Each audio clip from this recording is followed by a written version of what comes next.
Have you ever wondered why some people love deeply but never seem to panic, while others out there overthink absolutely every single text message? Or, maybe you know someone who just pulls away the very second things start getting serious. Well, welcome to The Explainer. Today we're breaking down a deeply relatable concept that's going to completely change how you view your love life. Really think about it. You send a text. An hour goes by, zero response. Does your heart rate spike? Do you immediately assume, oh no, I did something wrong, or that they're totally losing interest? Or do you just put your phone down and go about your day without a second thought? The way you react in these moments, it's not just a random personality quirk, and it's certainly not a flaw. Actually, it's your relationship style. These reactions are completely logical, biological responses tied directly to that style. And honestly, once you understand this framework, you're going to start seeing all of your past relationships and even your current behaviors super differently. Think of it as the psychological blueprint of your love life. So, here's our roadmap for today. We'll start with the science of love, then break down the 4 attachment styles, look at the anxious avoidant trap, and finally wrap up with how you can actually earn secure attachment. All right, part 1, the science of love and looking back at our early years. So, to understand why you act the way you do today, we've got to rewind all the way back to your earliest years. The foundation here is attachment theory. It was developed by psychiatrist John Bowlby back in the 1950s, and later expanded by psychologist Mary Ainsworth. Basically, they figured out that humans have this innate biological need to bond. When we're babies, we depend entirely on our caregivers to survive, right? Well, how those caregivers respond to our needs literally organizes our nervous system. We develop what psychologists call internal working models, which is basically a mental rulebook that dictates exactly how we handle adult intimacy, conflict, and trust today. Moving on to part 2, the 4 attachment styles. Let's see if you can identify yours. Let's ground this in some hard data. Research shows that a little over half the population, about 58%, has a secure attachment style. Around 20% are anxious, and the remaining 22%, they fall into the avoidant and disorganized categories.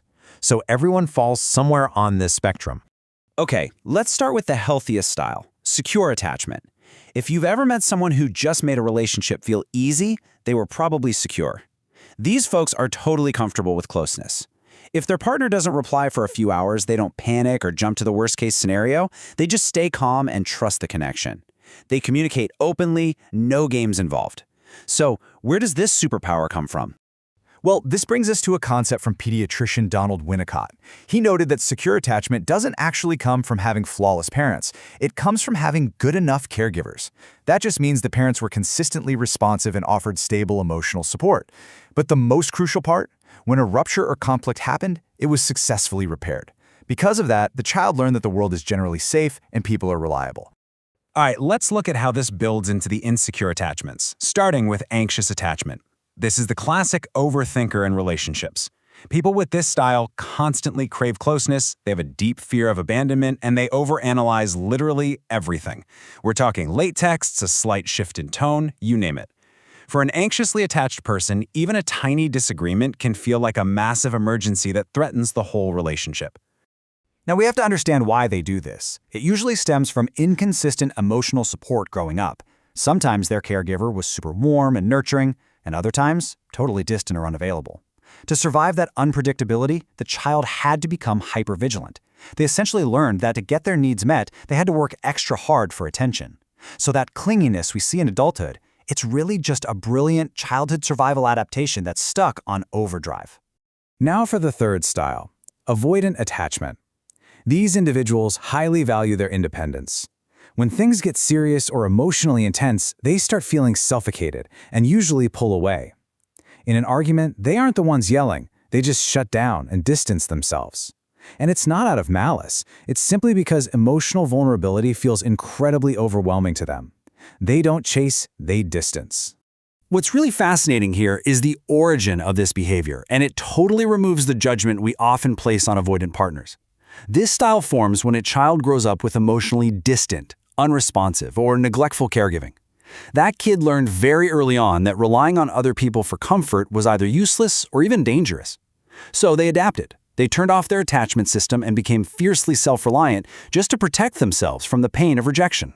And finally, we have the most complex and chaotic style of the bunch, disorganized attachment, which is sometimes called fearful avoidant. This is a really turbulent mix of both anxious and avoidant traits. These folks desperately want love and connection, but they are absolutely terrified of it at the same time. It's a huge push and pull dynamic. One day they're all in, and the very next day they're completely distant.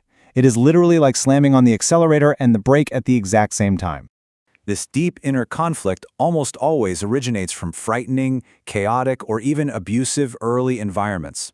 It happens when the caregiver, the very person the child is biologically wired to run to for safety, is simultaneously the source of their fear. This creates a really heartbreaking paradox in the child's nervous system, basically leaving them without any coherent strategy to get their needs met.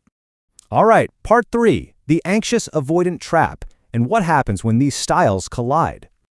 So, what actually happens when these different relationship styles bump into each other in the real world? Well, let's look at the classic painful dynamic that traps so many couples. When an anxiously attached person feels insecure, their trigger is to push for connection, right? They text, they call, they demand reassurance. But guess what that does? It immediately sets off the avoidant partner's trigger, making them feel completely smothered, which makes them pull away and demand space.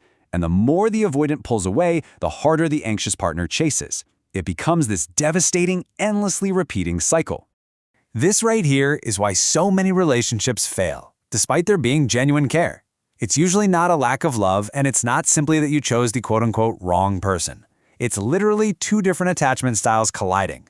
Their fundamental childhood wounds fit together perfectly, almost like puzzle pieces, but they end up unintentionally reinforcing each other's absolute deepest fears. Which brings us to part 4, earning secure attachment and rewiring your patterns. Knowing all this, we are left with the absolute biggest question. Can you actually change your relationship style?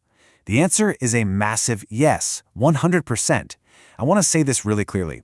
Biology is not destiny. Your past absolutely shaped your nervous system, but it does not lock you into a lifetime of chaotic relationships. Thanks to neuroplasticity, your brain can absolutely be rewired over time. So, here is the actionable path to making that change. First, self-awareness. You have to recognize your own patterns and triggers. Second, practice better, direct communication, rather than resorting to protest behaviors or just shutting down. Third, engage in therapy or deliberate self-work to process those early wounds. And fourth, make a conscious choice to date emotionally healthy, secure partners who can actually help regulate your nervous system. Now, building these new, safe relational experiences definitely takes time and effort, but it works. And this is entirely backed up by science. Researcher Daniel Siegel proved that what's called earned secure attachment produces the exact same healthy outcomes and neural integration as someone who had a secure childhood right from birth. Seriously, the brain literally does not know the difference between original security and earned security. Healing is entirely possible. So understanding this psychology really is the ultimate cheat code to a peaceful, much healthier love life. When you understand your own internal working model, you can finally stop blindly chasing those wrong patterns and start deliberately building the right ones. You can step completely off the emotional roller coaster. So I want to leave you with this final empowering thought. The next time a relationship feels confusing or you feel your anxiety spiking, don't just sit there and ask the old question, do they like me? Instead, ask yourself, what is their attachment style and what is mine? Trust me, that shift in perspective changes absolutely everything.